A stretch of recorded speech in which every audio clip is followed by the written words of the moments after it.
भारत में काम करने का जो तरीका है ना, वो अब पूरी तरह बदलने वाला है। आज हम एक ऐसे ऐतिहासिक श्रम सुधार को समझने जा रहे हैं जिसका असर देश के हर कर्मचारी और हर कंपनी पर पड़ने वाला है। और सुनिए, ये कोई छोटा मोटा बदलाव नहीं है। सोचिए जरा, आजादी के बाद से अब तक का ये सबसे बड़ा सुधार है। इससे ही अंदाजा लग जाता है कि हम कितने बड़े बदलाव की बात कर रहे हैं। तो आज हम क्या क्या समझने वाले हैं, चलिए एक नजर डालते हैं।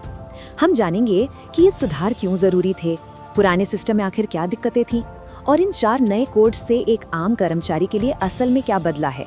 और आखिर में ये भी देखेंगे कि क्या ये वाकई काम के एक नए दौर की शुरुआत है। तो कहानी शुरू होती है भारत के ऐतिहासिक श्रम सुधार से। 21 नवंबर 2025 को लागू हुए इस कदम के पीछे मकसद 2 थे।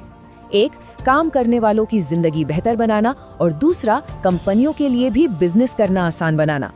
लेकिन सवाल ये उठता है कि आखिर इतने बड़े फेरबदल की जरूरत पड़ी ही क्यों। इसे समझने के लिए हमें पहले के उलझे हुए पेचीदा सिस्टम को देखना होगा। जरा इस नंबर पर गौर कीजिए, 29। देश में कामगारों के लिए 1-2 नहीं बल्कि पूरे 29 अलग अलग श्रम कानून थे। हर कानून अपने आप में एक ऐसा जाल था जिसे समझना लगभग नामुमकिन था। और अगर आपको लगा कि 29 कानून बहुत ज्यादा थे, तो जरा रुकिए। इन 29 कानूनों के साथ थे 1436 नियम। मतलब ये एक ऐसा ब्यूरोक्रेटिक जंगल था जिसमें कंपनियां और कर्मचारी दोनों ही खो जाते थे। और इस पूरे कानूनी जंजाल का नतीजा क्या निकला? जमीन पर इसका असर बहुत ही चिंताजनक था। साल 2015 में भारत के सिर्फ 19% कर्मचारियों के पास ही किसी तरह की सामाजिक सुरक्षा थी। मतलब देश की 80% से ज्यादा वर्कफोर्स बिना किसी सेफ्टी नेट के काम कर रही थी। तो इस पूरी उलझन का हल क्या निकला? जवाब है 4 नए और एकदम सिंपल लेबर कोड्स। ये 4 कोड्स ही नई व्यवस्था की नींव है। पुराने 29 कानूनों को समेटकर अब सिर्फ 4 कोड बना दिए गए हैं। एक वेतन पर, दूसरा औद्योगिक संबंधों पर, तीसरा सामाजिक सुरक्षा पर, और चौथा काम की जगह पर सुरक्षा और स्वास्थ्य की स्थितियों पर। और ये सरलीकरण कितना बड़ा है, ये आप इन आंकड़ों से ही समझ जाएंगे। 29 कानूनों की जगह अब सिर्फ 4 कोड हैं। 1400 से ज्यादा नियम घटकर सिर्फ 351 रह गए। और सोचिए, कागजी कार्रवाई मतलब जो फॉर्म्स भरने पड़ते थे वो 60% तक कम हो गए। अच्छा, ये सब तो हुई बड़ी बड़ी बातें, लेकिन एक आम कर्मचारी के लिए जो रोज काम पर जाता है, उसके लिए क्या बदला? चलिए अब सीधा मुद्दे पर आते हैं। देखिए, जो लोग कॉन्ट्रैक्ट पर या फिक्स टर्म पर काम करते हैं, उनके लिए तो ये एक बहुत बड़ी खुशखबरी है। पहले ग्रेचुटी के लिए 5 साल तक एक ही जगह काम करना पड़ता था। अब सिर्फ 1 साल की नौकरी के बाद ही कर्मचारी इसके हकदार हो जाएंगे। ये एक सीधा और बहुत बड़ा फायदा है। और फिर आता है UAN यानी यूनिवर्सल अकाउंट नंबर। सच कहूं तो ये भारत के करोड़ों प्रवासी मजदूरों के लिए एक गेम चेंजर से कम नहीं है।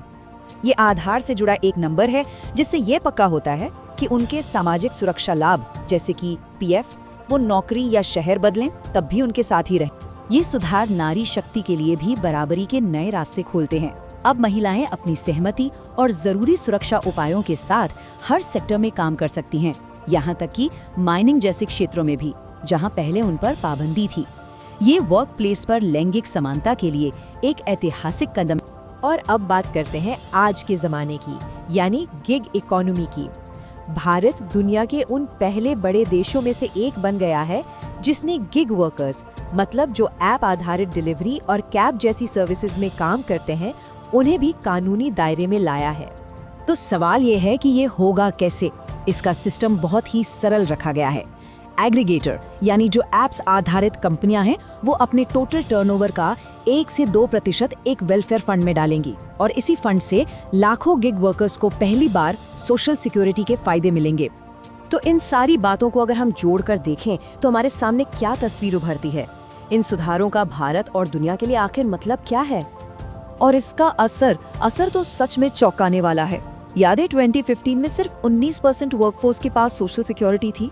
आज वो आंकड़ा बढ़कर 64% के पार चला गया है। ये दिखाता है कि कितनी बड़ी संख्या में लोग अब फॉर्मल इकोनॉमी का हिस्सा बन चुके हैं। और ये मत भूलिए कि हम किस पैमाने की बात कर रहे हैं।